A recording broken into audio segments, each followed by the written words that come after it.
আসসালামু আলাইকুম। আশা করি সবাই ভালো আছেন। আজ আমার এই টাইগার মুরগি ৩৬ দিন বয়স।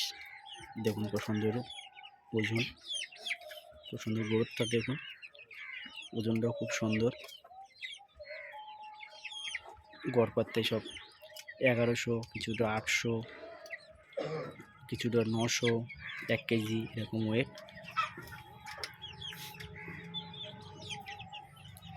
খুব সুন্দর, বড়টা খুব সুন্দর হয়েছে দেখুন।